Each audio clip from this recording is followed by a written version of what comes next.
शुरुआत इस वक्त बड़ी खबर के साथ। वैशाली में युवक की हत्या से सनसनी मच गई है। पिता पर ही हत्या करने का आरोप लगा।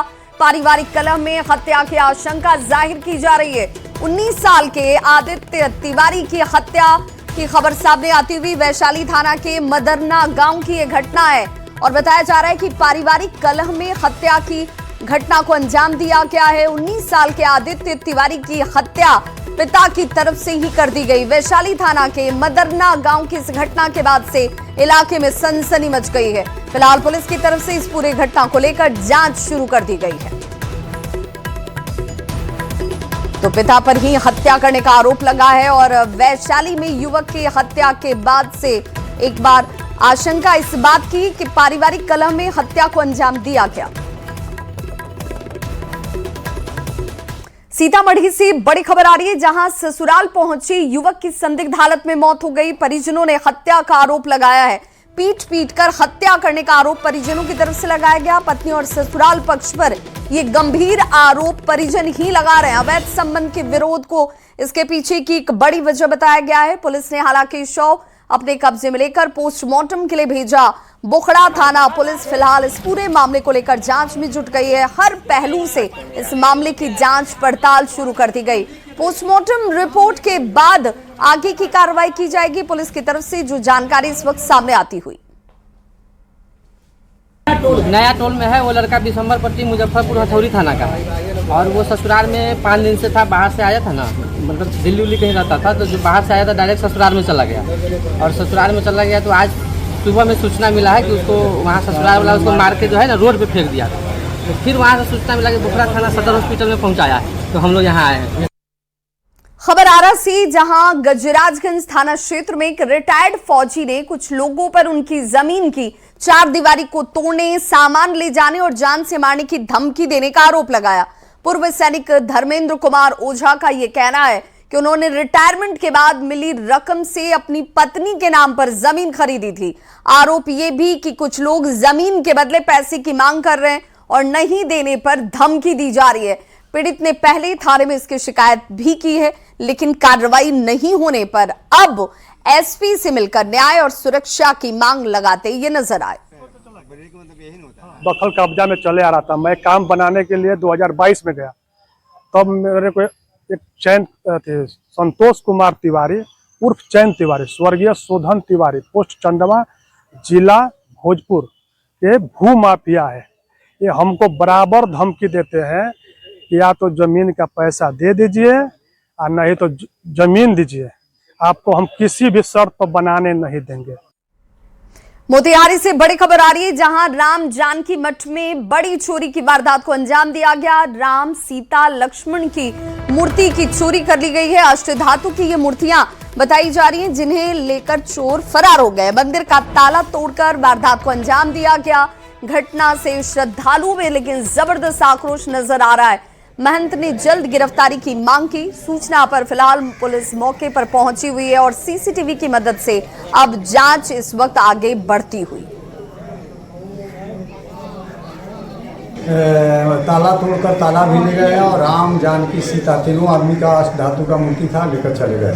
कब की घटना है? घटना है 1 बजे का बाद।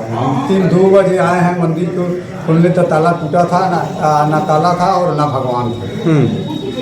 तो कैसे पता चला आपको कि हम पूजा करने के लिए आए तो देखा कि दोनों गेट खुला हुआ है, इसमें भगवान का मूर्ति। आप कहाँ थे? हम वहाँ बगल में थे। राम सीता लक्ष्मण जी के और अष्टधातु का मूर्ति था। 200 वर्ष पुराना था। अभी रात कई बजे चोरी हुआ है ये तो हम नहीं बता सकते हैं टाइम, लेकिन हम लोग 5 बजे सुबह फ़ोन महाराज यहाँ के किए हैं तो मंदिर में चोरी हुआ है। राम मंदिर में मंदिर थी ले गया है मूर्ति सब, तो हम लोग सारा जनता यहाँ आए हैं। बहुत बड़ा सनातन का अपमान हो रहा है। सुबह सुबह महंत जी यहाँ के जो हैं लखौरा मठ के, वो अजान में ही थोड़ा पुकारने लगे कि हम मंदिर में कोई अप्रिय घटना हुआ है। बहुत सारे ग्रामवासी उनका आवाज़ सुन के आए लोग मंदिर में। पाया गया कि तीनों मूर्ति गायब है। अभी सुबह से बहुत बार कॉल करने के बाद अभी प्रशासन पहुँची है, लखौरा थाना पास में ही है, पहुँची है। सुबह सुपरविजन हो रहा है। कुछ शक है आप लोग? जी कुछ शक भी है किसी? शक की तो अब क्या कह सकते हैं, सबसे बड़ा शक तो ऊपर वाला जानता है कि भगवाने का जब चोरी हो रहा है, कलयुग घोर कलयुग चल रहा है। और बड़ी खबर बगहा से, जहां नगर के वार्ड संख्या 26 स्थित रामधाम मंदिर मोहल्ले में 11 साल का गौतम कुमार पिछले 3 दिनों से लापता है। काफी खोजबीन के बाद भी उसका कोई अता पता नहीं चलने पर परिजनों का गुस्सा फूट पड़ा। लोगों ने NH 727 को जाम कर पुलिस के खिलाफ जमकर प्रदर्शन किया। बच्चे को जल्द ढूंढने की मांग की गई। परिजनों ने पुरानी दुश्मनी की वजह से अपहरण की आशंका जाहिर की है। वहीं पुलिस का ये भी कहना कि इस मामले के हर पहलू से जांच जारी है और बच्चे की तलाश के लिए लगातार छापेमारी और सर्च अभियान चलाए जा रहे हैं। 727 आप किए क्यों? इसलिए किए हैं कि लोग उनको चाचा को जमीन हमने 2 साल पहले किने हैं। उनका बच्चा बोला है दयानंद कुमार गुप्ता कि आपको 2 साल के अंदर में ये चीज़ हम दिखाएंगे कि आप ज़मीन को जो किने हैं उसको सजा आपको देंगे। लेकिन उनके बड़े पापा का लड़का ध्रुव कुमार गुप्ता के लड़का हमारे बच्चे को अपहरण किया है। उसके उस ध्रुव प्रसाद गुप्ता को नाती जो है हमारे बच्चे को स्कूल में पढ़ता है, वो गया था स्कूल में एक ही साथ खेला है, सब कैमरा के निगरानी में भी आया है। और उसके बाद उसके घर गया है, उसका बच्चा बोल रहा है कि आकाश कुमार गुप्ता उसको बिस्कुट खिलाए हैं। बिस्कुट खिलाने के बाद हमारा बच्चा हमारे घर पे नहीं आया है, उसी वक्त से लापता है। अररिया से बड़ी खबर आ रही है, जहां 2 बांग्लादेशी नागरिक को गिरफ्तार किया गया। नेपाल बॉर्डर से SSB ने इन दोनों ही को पकड़ा है और दोनों के पास से कोई वैध दस्तावेज की बरामदगी नहीं हुई। भारत में घुसने की ये कोशिश कर रहे थे। रहमत अली और जाहिद हसन की गिरफ्तारी की गई है। बांग्लादेश के चांदपुर के रहने वाले ये दोनों बताए जाते हैं। सोनामणि गोदाम थाना पुलिस के हवाले फिलहाल इन दोनों को किया गया है। बड़ी खबर गया जी से, जहां टिकारी में किसान खाद की किल्लत से बेहद परेशान है। खाद नहीं मिलने पर विस्कोमान गोदाम पर किसानों का गुस्सा फूटा। सैकड़ों किसान खाद लेने के लिए गोदाम के बाहर जुटे हुए थे। लंबी कतारें लगी थी। बड़ी संख्या में महिला किसान भी इसमें शामिल थी। भीड़ बढ़ने के साथ ही अव्यवस्था फैल गई और खाद वितरण के दौरान किसानों के बीच धक्का मुक्की शुरू हो जाती है। किसान आपस में ही भिड़ते दिखे और देखते ही देखते विवाद बढ़ा और पथराव शुरू हो गया, जिससे पूरे परिसर में अफरा तफरी मच गई। बवाल के बाद अधिकारियों ने कहा कि अब पुलिस सुरक्षा के बीच ही मंगलवार यानी कि आज खाद का वितरण कराया जाएगा।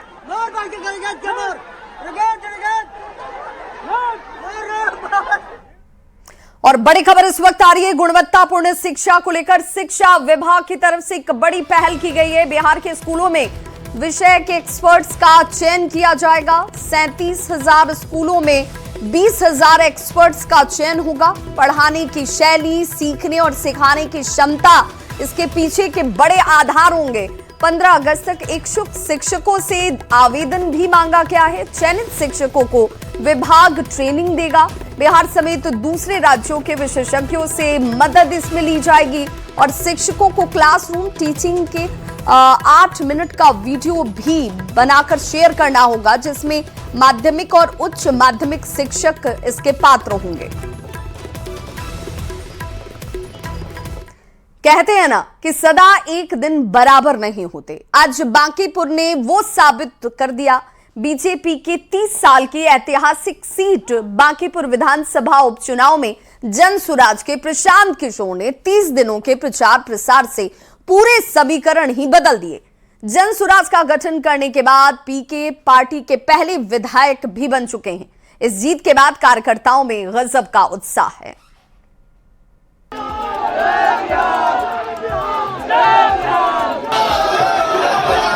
पटना की फिजाओं में इस वक्त एक ही नाम गूंज रहा है, प्रशांत किशोर, प्रशांत किशोर।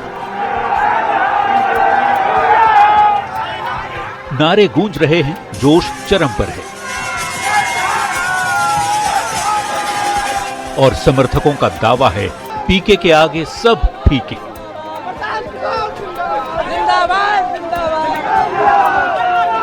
जनसुराज और इसके रणनीतिकार से राजनेता बने प्रशांत किशोर यानी पीके।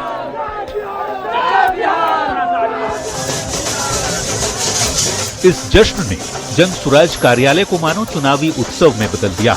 हर तरफ जीत का रंग, हर हाथ में मिठाई, हर जुबान पर बधाई और हर चेहरे पर भरोसे की मुस्कान।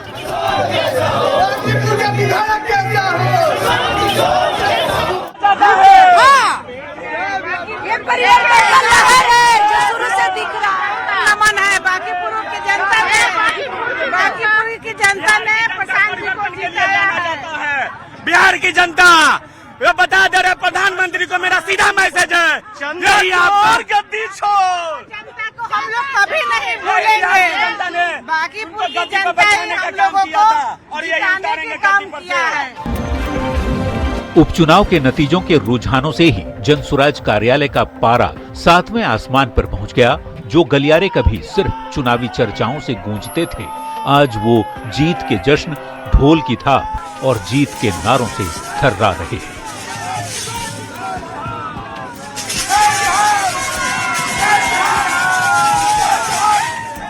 सबसे पहली बात तो ये कि हम जनसुराज पार्टी की तरफ से बांकीपुर की समस्त जनता को अपनी तरफ से बधाई देते हैं और उनका धन्यवाद करते हैं कि उन्होंने इस बार बदलाव को चुना, उन्होंने इस बार प्रशांत जी को चुना। कभी दूसरों की जीत की पटकथा लिखने वाले प्रशांत किशोर ने जब खुद मैदान में उतरने का फैसला किया था, तब सियासी पंडितों ने इसे सिर्फ एक प्रयोग कहा था। लेकिन बांकीपुर के रण ने साबित कर दिया कि ये सिर्फ प्रयोग नहीं, बल्कि बिहार की राजनीति में एक सुनामी है।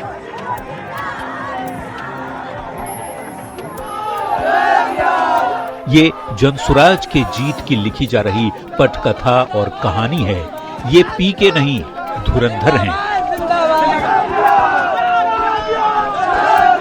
जिसके आगे बड़े बड़े दिग्गज सरेंडर हैं। बांकीपुर की जनता की जीत है। और जैसा कि चुनाव प्रचार के दौरान हम लोगों ने जो बात रखी थी, ये विधायक बनाने का चुनाव नहीं है, ये भाजपा के केंद्रीय नेतृत्व को ये संदेश देने का एक प्रयास है बिहार की जनता के द्वारा। और आज की जीत उसी बात को फिर से मजबूत करने के लिए है कि एनडीए को, भाजपा को लोगों ने जिताया है। अब भाजपा के नेतृत्व की ये जिम्मेवारी है कि किसी ऐसे व्यक्ति को बिहार का मुख्यमंत्री बनाए जो कि बिहार में रोजगार लाए, बिहार में शिक्षा की स्थिति को सुधारे, भ्रष्टाचार कम हो और सबसे बढ़कर पलायन बंद हो। ये सीधा सीधा मैसेज है। 30 बरस का जो गढ़ है वो सिर्फ 30 दिनों में ढह गया। वो सिर्फ इसलिए ढहा है कि बिहार के लोग भी चाहते हैं कि अब 4 किलो 5 किलो अनाज और जाति से ऊपर उठकर हम लोग के बच्चों के पढ़ाई रोजगार के लिए केंद्र सरकार और राज्य सरकार काम करे। अगर वो काम नहीं करेंगे तो आगे चुनाव के परिणाम उनको ऐसे ही देखने को मिलेंगे। बड़े बड़े दिग्गजों के किले ढह गए, पारंपरिक पार्टियों के समीकरण कागजों पर धरे के धरे रह गए और बांकीपुर की जनता ने साबित कर दिया कि अब सिर्फ वादों से काम नहीं चलेगा। ये सिर्फ जीत का जश्न नहीं, ये एक सियासी संदेश है। जिस शख्स को कभी चुनावी रणनीति का मास्टरमाइंड कहा जाता था, अब वही खुद चुनावी मैदान में अपनी रणनीति को जीत में बदलता दिख रहा है। अब प्रशांत किशोर पीछे से सिर्फ प्लान नहीं बनाएंगे, अब वो जन नेता के रूप में काम करेंगे, या यूं कहें कि अभी जो रणनीति बनाते थे अब राजनीति करते नजर आएंगे। न्यूज 18 के लिए पटना से रवि एस नारायण, आनंद अमृतराज और विनीता मिश्रा की रिपोर्ट।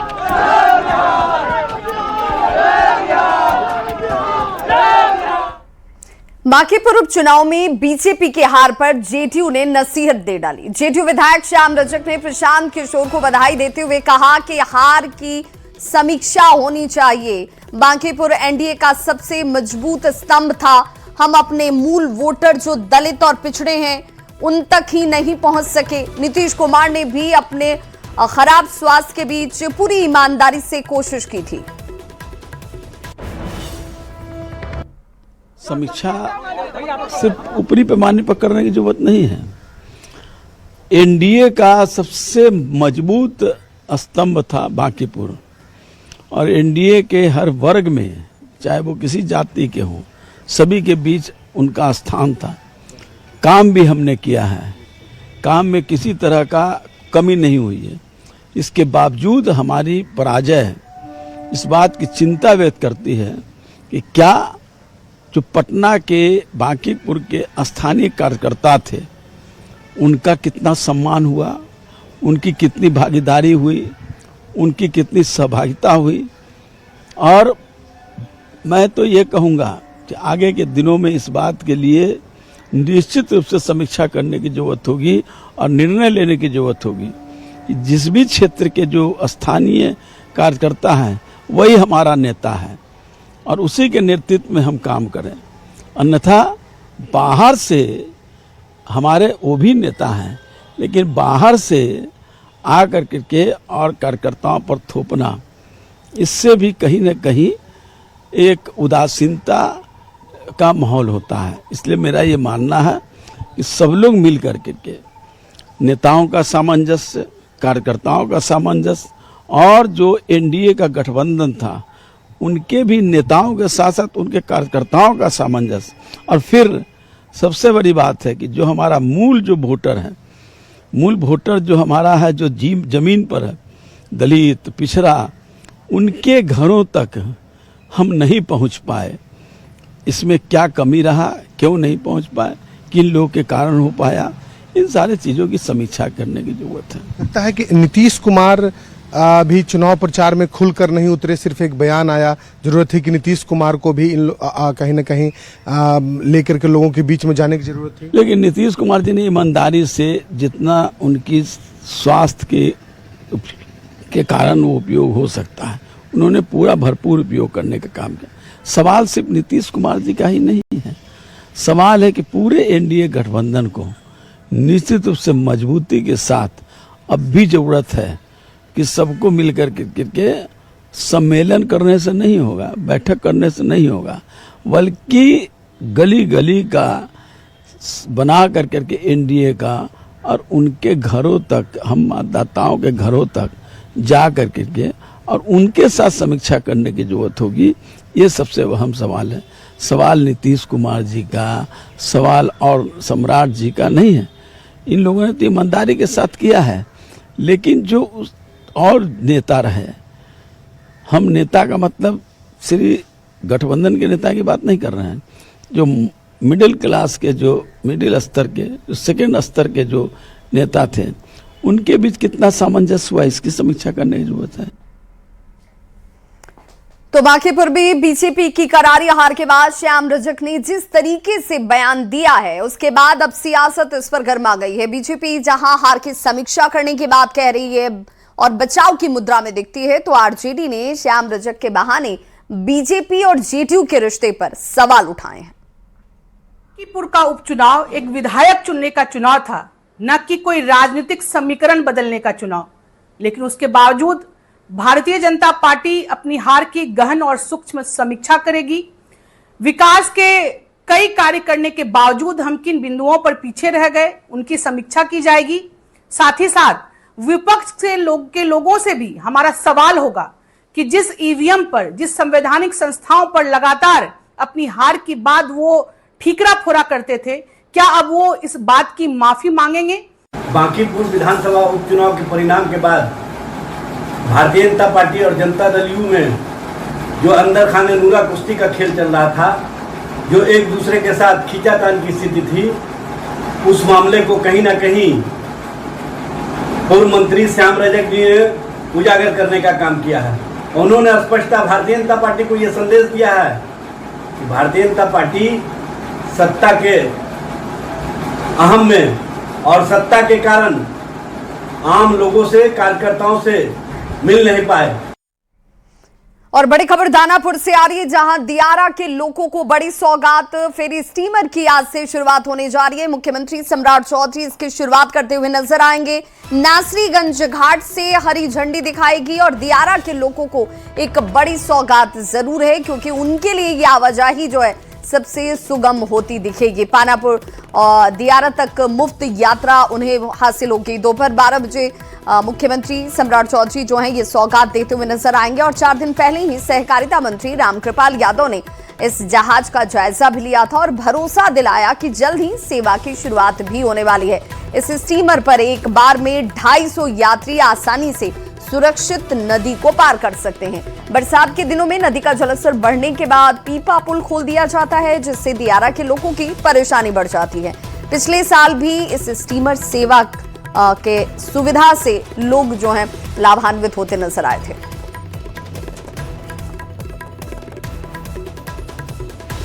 मुजफ्फरपुर में सावन की पहली सोमवारी पर आस्था और उत्साह के बीच बागमती नदी घाट पर उस वक्त अफरा तफरी मच गई जब जल भरने पहुंचे श्रद्धालुओं के बीच अचानक से एक विशालकाय घड़ियाल दिखाई दे देता है। घड़ियाल के नदी के किनारे नजर आते ही शिव भक्तों में दहशत फैल गई और लोग अपनी जान बचाने के लिए आनन फानन में नदी से बाहर निकल आए। हजारों श्रद्धालु बागमती नदी से जल लेकर भगवान भोलेनाथ के जलाभिषेक के लिए पहुंचे थे और इसी दौरान तेज धारा में एक विशालकाय घड़ियाल घाट के बिल्कुल नजदीक तैरता हुआ दिखाई देता है। देखते ही देखते घाट पर भगदड़ जैसी स्थिति बन गई और श्रद्धालु सुरक्षित स्थानों की तरफ भागते नजर आए। घटना की सूचना मिलने पर पुलिस मौके पर पहुंची।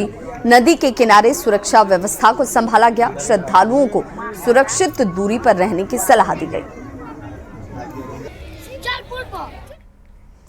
भागलपुर में श्रावणी मेले को लेकर जेडीयू विधायक ललित नारायण मंडल ने रेल मंत्री और मालदा डीआरएम से सुल्तानगंज स्टेशन पर तेजस राजधानी और वंदे भारत एक्सप्रेस के अस्थायी ठहराव की मांग की है। उनका कहना है कि लाखों कांवरियों की सुविधा के लिए मेले के दौरान इन ट्रेनों के ठहराव जरूरी हो जाते हैं। उन्होंने इस संबंध में पत्र भेजने के साथ डीआरएम से फोन पर भी बात की। जिधर इशारा है तेजस और वंदे भारत की बात है, हम लोगों ने इसकी डिमांड क्या हुआ है, हम लोग डिमांड याद दिलावेंगे अपने रेल मंत्री को कि कम से कम श्रावणी मेला में अभी अस्थायी रूप से तेजस और वंदे भारत को भी यहाँ पर ठहराव दिया जाए। तो सावन की पहली सोमवारी के मौके पर पटना सिटी के मारूफगंज किला रोड देवी स्थान से देर शाम शिव भक्तों की ओर से 54 फुट का कांवड़ निकाला गया। गाजे बाजे ऊंट और घोड़े के साथ निकाले गए इस भव्य कांवड़ शोभा यात्रा में हजारों की संख्या में श्रद्धालुओं ने भाग लिया। कांवड़ शोभा यात्रा मारूफगंज किला रोड देवी स्थान से शुरू होकर नगर भ्रमण करते हुए वापस देवी स्थान पहुंचा। कांवड़ यात्रा में हजारों शिव भक्त झूमते हुए नजर आए। खबर सीतामढ़ी से, जहां मॉडल अस्पताल का दर्जा मिलने के बावजूद सदर अस्पताल की हालत बदहाल नजर आती है। महज 2 घंटे की तेज बारिश में ही अस्पताल परिसर देखिए कैसे पानी पानी हो गया। मरीज, उनके परिजन, स्वास्थ्यकर्मी घुटने भर पानी में होकर आवाजाही करने को मजबूर नजर आए। शहर के कई इलाकों में ऐसे ही जल जमाव जैसे हालात हैं। सीतामढ़ी शहर में हल्की बारिश के बाद से स्थिति काफी खराब होकर रह गई है और आप तस्वीरों के जरिए देख सकते हैं। सीतामढ़ी सदर अस्पताल की यह तस्वीर है जहां पर जल जमाव की वजह से जो मरीज है उनका आना जाना काफी मुश्किल हो गया है। और आप तस्वीरों के जरिए देख सकते हैं सीतामढ़ी सदर अस्पताल एक झील सा नजारा प्रस्तुत कर रहा है और लगातार इस तरह की परेशानी यहाँ के मरीजों को भुगतनी पड़ रही है। सीतामढ़ी नगर निगम के जो कार्य व्यवस्था है उस पर लगातार सवाल खड़े हो रहे हैं और जल जमाव की वजह से लोगों को काफी परेशानियों का सामना करना पड़ रहा है। हम आपको बता दें कि वर्ष 2015 में राज्य सरकार के द्वारा सीतामढ़ी शहर को जल जमाव से मुक्त कराने को लेकर 105 करोड़ रुपए की राशि दी गई थी ताकि वाटर ड्रेनेज सिस्टम के जरिए सीतामढ़ी सदर अस्पताल समेत जो भी जल जमाव वाले इलाके हैं उनको जल जमाव से मुक्त कराया जाए। लेकिन 11 साल बीत जाने के बाद भी स्थिति जस की तस बनी हुई है और वाटर ड्रेनेज सिस्टम अभी भी आधा अधूरा पड़ा हुआ है और लोगों को परेशानी लगातार भुगतनी पड़ रही है। तो तस्वीरों के जरिए आप देख सकते हैं सीतामढ़ी सदर अस्पताल की यह तस्वीर है जहां जल जमाव का नजारा पूरा अस्पताल परिसर में बना हुआ है और जो मरीज यहां पर आ रहे हैं उनको भारी दिक्कतों का सामना करना पड़ रहा है। राकेश संजन, न्यूज 18, सीतामढ़ी।